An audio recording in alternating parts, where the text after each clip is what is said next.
আসসালামু আলাইকুম, good morning. তা এখন বাজে সকাল 6টা। তো আমি 6টার একটু আগেই উঠেছি। উঠে আমি রাকিবকে ব্রাশ করিয়ে খাইয়ে রেডি করে রুমের মধ্যে দিয়ে এসেছি, কারণ ওকে হচ্ছে আন্টি পড়াতে আসবে।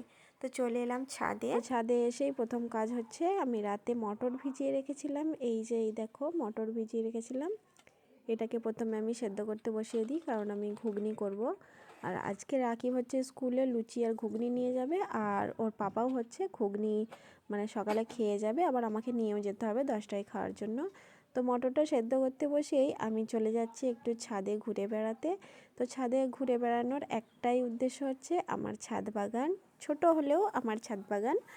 তো এইখানে আমি ধনে ফেলেছিলাম, বাট ধনে গাছগুলো এখনও বেরোয়নি, একটা দুটো বেরিয়েছে, হয়তো আর হবে না, নতুন করে ফেলতে হবে। আর এইখানে হচ্ছে পালং শাক, পালং শাকগুলো অনেকটাই বেরিয়েছে। আর এখানে সাদা লুটে শাক, এখানে অনেকই বেরিয়েছিল, কিন্তু কিছু কিছু শুকিয়ে গেছে, জানি না কেন। আর এখানে যে বিমসগুলো দিয়েছিলাম, সেখানে দেখো এই যে এখানে একটা আর এখানে একটা গাছ বেরিয়েছে। তো সকালবেলা ছাদে এসে আমি যদি চা করি, চা বা কোনো খাবার করি, সেটা বসিয়ে দিয়ে আমি আসি আমার এই বাগানে, কারণ আমাকে সকালবেলা খুবই ভালো লাগে বাগানে আসতে। আর এই যে লঙ্কা গাছটা দেখছো, এটা আগের বছরের।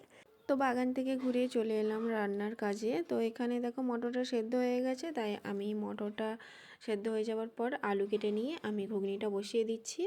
তো আমার হচ্ছে সোম থেকে শুক্র প্রতিদিনের রুটিন সকালবেলা হুটপাড় করে টিফিন করা, মানে ভাত খেয়ে যাবে সেসব রান্না করা রাকিবের জন্য।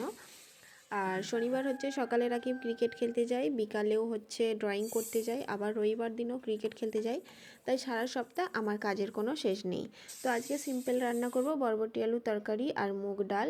তো ঘুগনিটা বসিয়ে দিয়ে আমি এখানে বাসনপত্রগুলো সব মেজে নিচ্ছি, কারণ আমাকে রান্না করতে করতেই সব কাজগুলো করতে হবে, একটু বসার সময় নেই, কারণ বসলেই আমার কাজে ক্ষতি হয়ে যাবে। তাই তো দেখো, এখানে তোমাদের সাথে গল্প করতে করতে আমার ঘুগনিটা হয়ে গেছে সকাল। তো এখানে চাটা বসিয়ে দিচ্ছি। সকালবেলা চা খেয়ে রাকিবের পাপা হচ্ছে দোকানে যাবে। তো আমার এখানে চাও হয়ে গিয়েছে। আর আমি সকালে যেহেতু গরম গরম ঘুগনি বানিয়েছি, তাই ওর পাপাকেও আমি একটু দিয়ে দিচ্ছি, ও খেয়ে হচ্ছে দোকানে যাবে। মানে কিছু ভালো মন্দ খাবার হলে না, ও সবসময় মানে খাওয়ার জন্য একদম কি বলবো আর। তো খাওয়া দাওয়া করে চলে গেল দোকানে। তো আমি চলে এলাম আবারও ছাদে, যেহেতু রাকিব স্কুলে যাবে তার জন্য আমি এখানে ভাতটা বসিয়ে দিচ্ছি। আর হচ্ছে যে কি, যেহেতু অল্প চালের ভাত হয় আমার, তাই আমি সকালে দুপুরের ভাতটা এখনই বসিয়ে দিচ্ছি। আর স্কুল থেকে এসে আমার কিছু কাজ করতে একদমই ভালো লাগে না, যেহেতু আমি সোম থেকে রবিবার প্রতিদিনই আমাকে বেরোতে হয়, ওর জন্য ওকে দিতে যাওয়া আনতে যাওয়া সবই আমাকেই করতে হয়। তো এখানে আমি বরবটি আলুর তরকারিটা এক সাইডে বসিয়ে দিয়েছি, যেহেতু টাইম নষ্ট করা যাবে না, তাই আমি এখানে মুগ ডালটা বসিয়ে দিচ্ছি। আর ভাতটা আমি ইন্ডাকশানে বসিয়ে দিয়েছি। সকালে যতটুকু টাইম পাই আমি তাড়াহুড়ো করে রান্না বান্না কমপ্লিট করে, জামা কাপড় কাচা সবই কমপ্লিট করে দিয়ে তারপরে রাকিবকে নিয়ে যাই। তো এখানে দেখো আমি তরকারিটা বসিয়ে দিয়েছি, ডালটাও বসিয়ে দিয়েছি। তো যেহেতু লুচি হবে, তার জন্য আমি ময়দাটা মাখিয়ে নিচ্ছি রাকিবের জন্য। আর এখানে আমার ডালটাও হয়ে গেছে। আর এক সাইডে দেখো তরকারিটাও আমার প্রায় কমপ্লিট, আর একটু ঝোলটা মরে গেলেই হয়ে যাবে। তো এইভাবেই আমি প্রতিদিন সকালে মারামারি করে হুটপাড় করে রান্না করি। এই যে ভাত হয়ে গেছে, আর এখানে হচ্ছে মুগ ডাল, আর এখানে বরবটি আলুর তরকারি হয়ে গেছে। তো রান্না তো কমপ্লিট হলো, কিন্তু রান্নাঘরের অবস্থাটা একবার দেখো কি অবস্থা।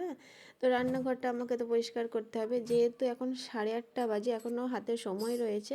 তো ভাবলাম যে গ্যাসটাও পরিষ্কার করে নিই, রান্নাঘরটাও মুছে জামা কাপড়টাও কেচে নেবো।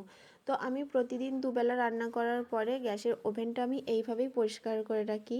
আমার মতো কে কে পরিষ্কার ওভেনে রান্না করতে পছন্দ করো কমেন্টে জানিও। আমার তো একটু অপরিষ্কার থাকলে মনে হয়, মানে রান্না করতে করতে 10 বার আমি মোছামুছির কাজ শুরু করে দিই রান্না করতে করতেই। তো দেখো রান্নাঘরটাও আমার প্রায় পরিষ্কার হয়ে গেছে, পুরো মানে কমপ্লিটই হয়ে গেছে রান্নাঘর পরিষ্কার করা। তো এক বালতি যেমন জামা কাপড় রয়েছে, সেটাও তো আমাকে কাচতে হবে। তো দেখো জামা কাপড়গুলো কেচে আমি এখানে মেলে দিয়েছি। আর রাকিবের যেহেতু টিফিনটা আমি রেডি করে নিয়েছিলাম, তো এখানে ওর টিফিনটা প্যাক করে দিচ্ছি। তো ও মানে স্কুলে টিফিনে লুচি ঘুগনি নিয়ে যেতে খুবই পছন্দ করে, তো আমি মাঝে মাঝে করে দিই। আর বাকি দিন চাউমিন, ডিম টোস্ট বা কেক এইসব দিয়ে দিই। তো দেখো আমি এদিকে টিফিন প্যাক করেছি, তার মধ্যে ও ভাত খেয়ে রেডি হয়ে গেছে। এবার আমি চলে যাচ্ছি ওকে দিতে। তো এখন বাজে প্রায় 10টা।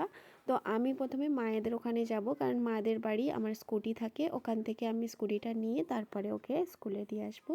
আর এটা হচ্ছে মায়েদের গেটের সামনে রাস্তা। আর এই যে কুকুরটা দেখতে পাচ্ছ, এর নাম টুম্পা। এ অনেক ছোটোবেলা থেকেই মায়েদের ঘরের গেটের সামনে থাকে। আর এই যে আমার গাড়ি। তো চলো ওকে দিয়ে আসি। তো চলে এলাম স্কুলে।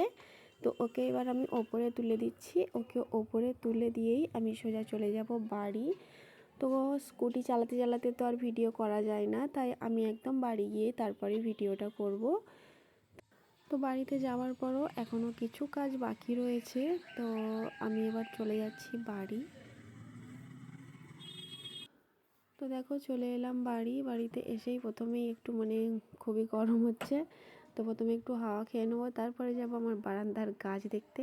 আমি দিনে যে কতবার এদেরকে দেখি তার ঠিক ঠিকানা নেই, আমি সারাদিনে অনেকবারই দেখি। আর আমার গাছ লাগাতে খুব ভালো লাগে। আর এখানে ছোট ছোট অ্যাডেনিয়াম গাছ, ওগুলো আমি দিদির বাড়ি থেকে নিয়ে এসেছি। তারপরে এই যে রুমের অবস্থা রাকিব করে দিয়ে গিয়েছিল, দেখো রুমের অবস্থা। আর এটা গোছাই, আর বরেরা ভাবে আমরা ঠিক এইভাবেই চুটকি বাজিয়ে সব কিছু কাজ করে নিই। তো এইভাবে আমি বিছানাটা গুছাইনি, গোছাতে টাইম লেগেছে। তো বিছানাটা গুছিয়েছি। আর রুমটা দেখো, রুমের কালারটা তোমাদের কেমন লাগছে কমেন্টে অবশ্যই জানিও। যেহেতু রুমের কালারটা আমি নিজে করেছি, আর আমি নিজেই কালার সিলেক্ট করে আমি নিজেই রুমটা কালার করেছি, কারণ রুমটা অনেক দিনের হয়ে গেছিলো আর রুমটা খুবই বাজে একটা দেখতে হয়ে গিয়েছিল। তো চলো এবার ছাদে যাওয়া যাক। রাকিবের শীতের জামা কাপড় বার করে আমি রোদে দিয়েছিলাম, তারপরে চলে এলাম গোসল করে। তো গোসল করে জামা কাপড়গুলো ছাদে মেলে দিয়ে, যেগুলো মেলে আমি স্কুলে গিয়েছিলাম সেগুলো শুকিয়ে গেছে, সেগুলো নিয়ে চলে যাচ্ছি রুমের মধ্যে। তো রুমের মধ্যে যাওয়ার পর দেখলাম যে জোহরের আজান দিয়ে দিয়েছে, তাই ভাবলাম যে নামাজটাও তাহলে পড়ে নেওয়া যাক। তো আমি নামাজটা পড়তে বসে গেলাম। তো নামাজ পড়া আমার কমপ্লিট হয়ে গেছে। তো এইবার বডি আর মুখেতে কিছু ঘষা মাজা করে নিতে হবে শীতের জন্য। তো এখানে আমি জয়ের হানি আমন্ড বডি লোশনটা নিয়েছি, আর এখানে জয়ের স্কিন ফ্রুটস গ্লো এই ময়েশ্চারাইজারটা আমি ব্যবহার করি, আমার খুবই ভালো লাগে। তো আজকের ভিডিওটা এই পর্যন্তই। আর পুরো রাত পর্যন্ত ভিডিও করতে গেলে ভিডিওটা অনেক লং হয়ে যাবে, তাই আজকের ভিডিওটা আমি এখানেই শেষ করছি। আমার এই সারাদিনের জার্নি তোমাদের কেমন লাগলো, আর তোমরা সারাদিন কী করো সেটাও কমেন্টে জানিও। তো আজকের ভিডিওটা এই পর্যন্ত, দেখা হচ্ছে পরের ভিডিওর সাথে। সবাই ভালো থাকবে, সুস্থ থাকবে, আল্লাহ হাফেজ।